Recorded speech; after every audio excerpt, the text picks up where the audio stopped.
Hi guys, it's Emily, and today I'm here to bring you part 1 of my November wrap-up. On the day that I'm filming this, it's November 14th, and I've read 3 books already, so I am on track to meet my goal of 6 books for the month, and I'm also at 81 books for the year, so again, I'm on track to meet my yearly goal of 90 books. I'm quite pleased about that. So let's just get into these 3 books that I read, shall we? The first book that I finished in November was Victoria, The Heart and Mind of a Young Queen, which is by Helen Rappaport and edit with the foreword by Daisy Goodwin. And I started this in late October, so I was finishing this up. This was my pick for the letter V for the A to Z challenge. In mid-October, I got the Victoria DVD out from the library so that I could finish the series specifically so that I could read this book for the V challenge. So I did, and unfortunately I did not like this book. I gave it 2 stars. For most of the book it was a pretty solid 3-star book, you know. It was good, but it wasn't anything to write home about, nothing that I would particularly recommend to anybody. But then, towards the end of the book, there was a historical error, and it was quite ridiculous because this book has pages from Queen Victoria's diary in it so that you can see her direct thoughts on it, and there's things like this, and anyway, so this historical error, the Helen Rappaport, said the error, and then a few pages later, there was a page from Queen Victoria's diary where Queen Victoria directly contradicts the error, so you knew it was an error. And it was just like, how can you make an error and then put something from Queen Victoria's diary in that shows that you made an error? It's so ridiculous. But anyway, but the design of this book is really good. There's all these pictures and all these, it's a beautiful book. It's just like, I was appalled that there was these errors in it. And then also, sometimes the writer would put her own commentary in the Victoria letters, and she wouldn't even say it was her commentary. There'd just be in parentheses, and you knew it was her talking, but she wouldn't say it wasn't differentiated in any way. I don't know. I was just kind of disappointed with the design of this book is great, but the information in the book is sort of lacking sometimes. So, again, 2 stars. I don't really recommend this to anybody unless you, really love the show. But even then, it's just didn't add anything to my enjoyment of the show. So, I was stick to just watching the show, honestly. But yeah, this is what it finished first in November. I then picked up a book on a whim. I picked up Faithful, Christmas Through the Eyes of Joseph by Adam Hamilton. My mom ordered this because her Sunday school group is going to read this during Advent, and my mom's out of town right now, and so I opened this box for her, and it was there, and I was like, oh, that sounds really interesting, and so I picked it up. Joseph, the father of Jesus, has always been a person that I felt like didn't get enough credit for his role in Jesus' upbringing.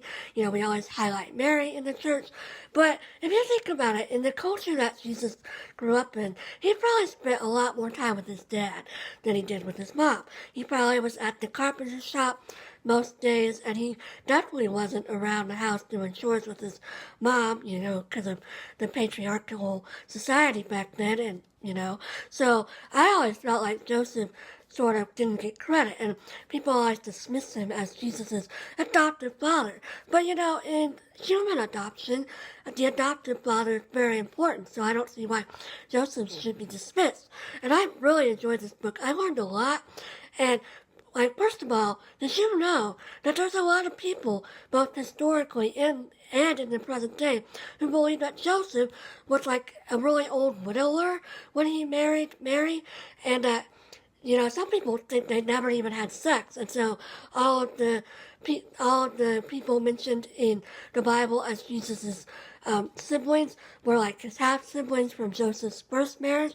And so even the founder of Methodism, John Wesley, believed that, which is crazy to me. I had never in my life thought that Joseph was an older man.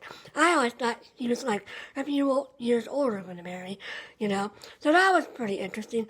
And then the other thing that I learned that was super interesting was, it always talks about how Joseph was going to quietly divorce Mary. And at that time, when you were engaged, you weren't married, but it was considered adultery to sleep with somebody after you were engaged. And so Joseph could have had Mary stoned and could have, had her whole family's honor just, wrecked forever. And he was gonna, quietly divorce her. But basically what Adam Hamilton is saying is by doing this, he was basically saying, I'm the father of this baby, but after we had sex, I decided I didn't want to marry her, and I backed out. And so he was gonna have the dishonor on his name, on his family.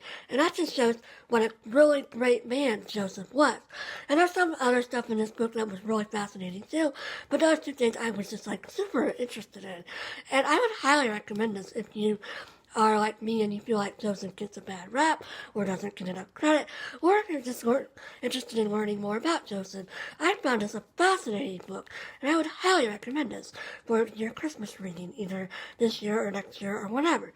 So yeah, really, really great book that I'm glad I picked up.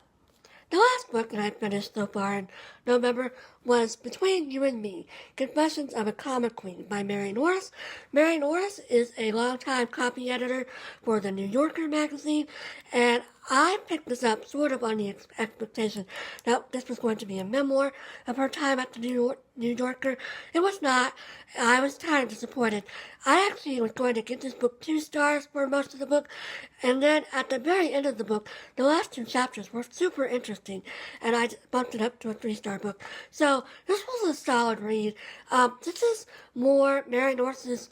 She goes through different parts of grammar and discusses them and talks about how they're used and things like that. So she goes through apostrophes and commas and hyphens and dashes, and she talks about profanity in writing and things like that. So I am an English minor, but I am not super passionate about grammar. I don't really think, it's important, but I'm not in love with it, and I don't really care that much about it. I'm one of those people where if it looks okay and if it sounds okay, then it's okay to me. That's probably, blasphemy, but that's how I feel. And the last 2 chapters of this book were super interesting because in the second to last chapter, she goes to this pencil museum because she's really into pencils, and she talks about the history of pencils and this museum, and it was really interesting. And then the last chapter is about she goes to this memorial service for one of her co-workers at the New Yorker, and she talks a lot about things that happened at the New Yorker and just memories, and that's what I thought the whole book was going to be about. So I really enjoyed the last 2 chapters of this book, and like I said, I bumped it up to a 3-star because of that. And I would recommend this if you are in love with grammar, or if you're like me and you had a Dewey Decimal Challenge where you needed to read a 400 book because it's with that. But otherwise, I don't really recommend this. It was okay. It was nothing to write home about. But yeah, it was pretty interesting, particularly the last 2 chapters. So that's all I read in November so far. I'm in the middle of Killers of the Flower Moon by David Grann, so you'll see that in my next video. I hope everybody's having a great day, and I'll talk to you again soon. Bye!